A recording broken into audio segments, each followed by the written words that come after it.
Hi, my name's Phil and I'm bringing this old canoe stern motorboat back to life. She's 88 years old and her name is Jabiru. So what do we do this time? Well, last episode I had a look at the engine. It's a BMW D35-2 diesel with a marine gearbox, and it ended up looking pretty good. I'm pretty happy with the condition of it. It needs a bit of tarting up, paint and oil seals and things like that to make sure that it doesn't spray all over the inside of the boat. But I think it'll be a good engine.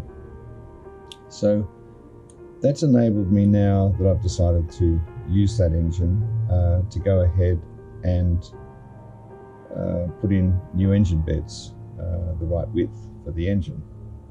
So the old engine beds are in terrible condition, and they're too narrow, much too narrow for the BMW engine. So they've got to go.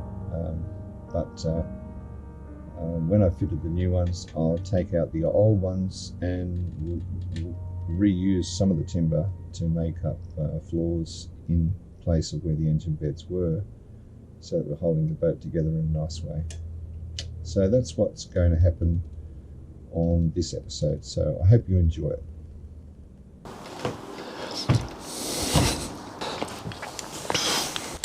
Well, I've decided where to put the engine, and it's going to be right here, and the reason for that is that the existing shaft in the boat comes up to just forward of this floor, and if I put the engine here I don't have to buy a new shaft, which will cost about another $1,500. So that's what I'm doing.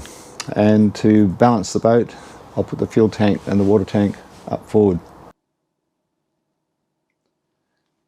I'm making up 2 new floors to support the engine beds, and the beds will span these as well as the existing floor just aft. The timber used in the floors is Douglas fir, better known in Australia as Oregon.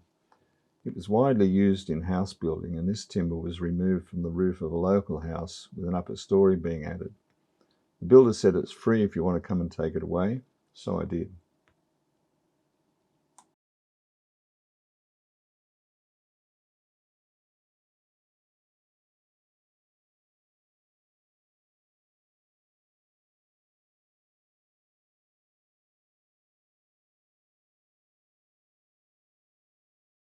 A handy little bending batten can be made from the tongue from pine board flooring.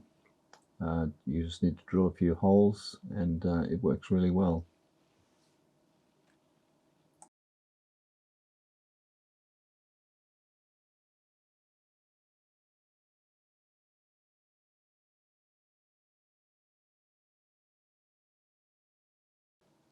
And having a good bandsaw on hand is also very helpful.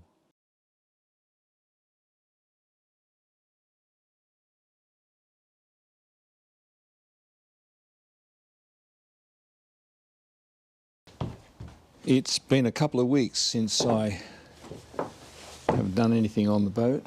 I've been caught up in work, and it seems never ending. So I'm going to do a little bit of engine bed fitting.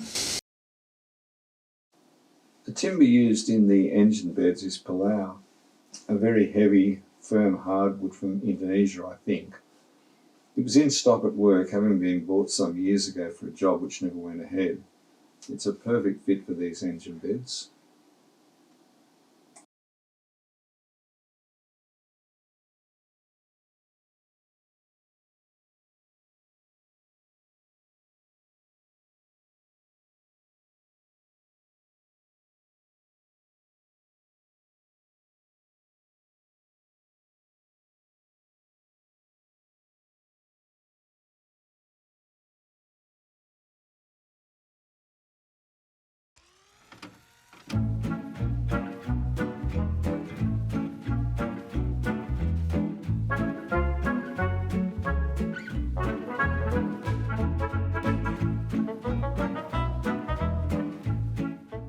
When I see this video sped up like this, it makes me wish that I could get half as much done in real time as we're seeing on the screen now.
Both the floors and the engine beds were dry fitted, and I used a central bolt to hold them in place while the 4.5 beds were cut into the floors.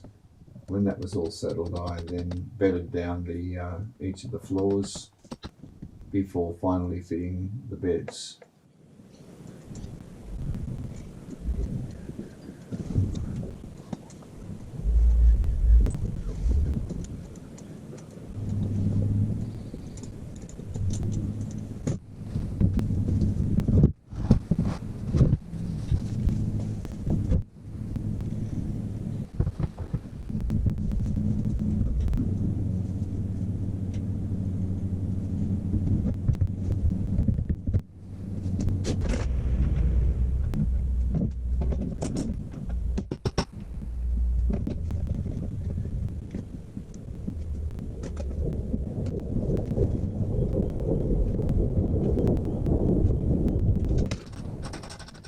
Yes, that was thunder, right in the middle of another El Nino event. Good to be inside this tent where it's nice and dry.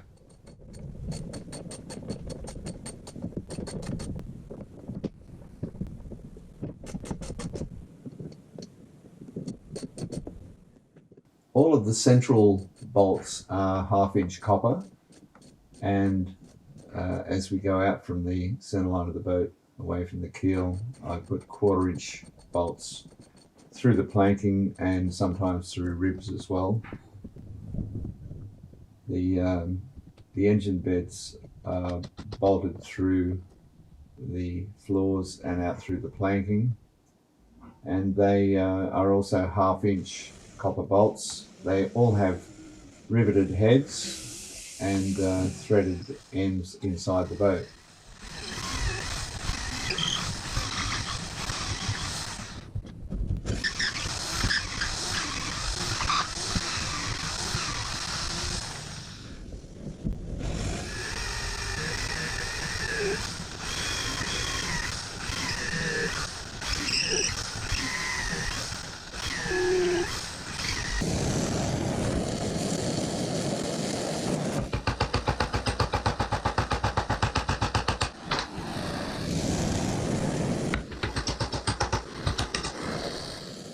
This method of making bolts is a bit old school, but it works, and if you do it properly you can end up with quite a nice head.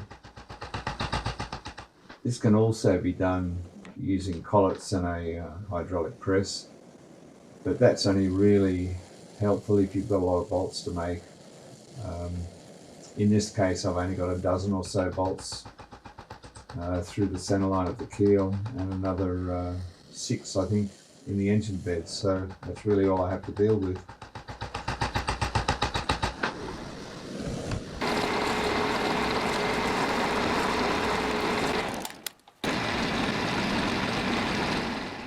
For the most part I've done the initial cutting of the thread on a lathe, because this means that you get a beautifully straight thread. And then once I've got it 3/4 the way down to the depth of the thread, I run a die down. So if you wanted to see a really good explanation of how to do this, if you're interested, there's a guy on YouTube called Joe Pie, as in the sort of pie you would eat, and he does a wonderful explanation of how to go through this process, so worth watching.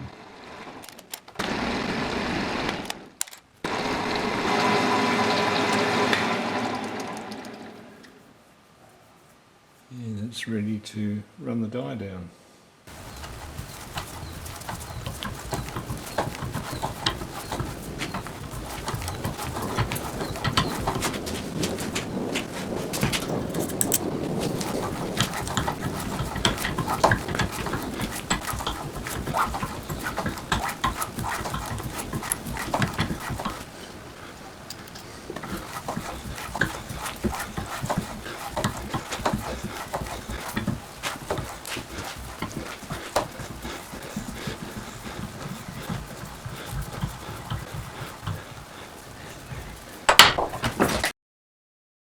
Well, the new engine beds are now firmly bolted in place and permanently. You can see in this photo the old engine beds are still there, and the next job is to remove them. The bolts are riveted on the inside and the outside, so the only way of doing it is to cut the head off on the inside and then drive them out. It was quite a big job, as they were quite firmly in place, even though everything had shrunk and the bolts through the planking and through the engine beds were all quite loose because of shrinkage. The boat's been out of the water for 2 years or so, so not surprising. So once they're out, I'm going to try and recut those floors as well as I can. I think the aft one, which is in the foreground here now, is a lost cause. It's got dry rot in it, and it's got so many big holes in it that it's just not even worth thinking about going on with. It'll be good to see them gone. It'll give an appearance of space in the boat once they're removed and made a bit lower. So I'm looking forward to seeing that.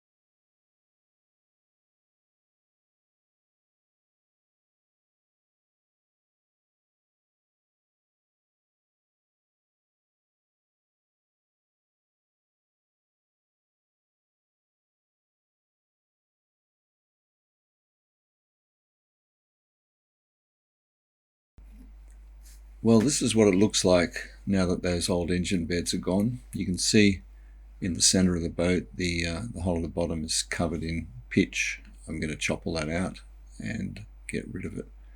There's also secondary ribs that join each side of the boat to the keel, and they've been nailed on with silicon bronze nails in spaces, I guess so the water can flow underneath them. So I'm going to remove all those and remove the spaces, fasten them to the center of the keel, and then rove and rivet them with copper nails on either side, so they will become a component that will add strength to the boat. So that's probably the last thing that I'll do before I start attacking the side decks.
Well, those two beds, I'm just bolting the aft of the two in now. They were the original two forward engine beds out of the boat. They're a lot smaller now, as you can see.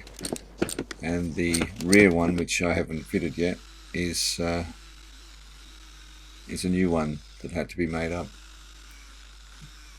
And now that they're in, I think the whole boat will be a lot stronger, especially now that they're going to be bolted down to the centre of the keel where they weren't before.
Well, the engine beds are in,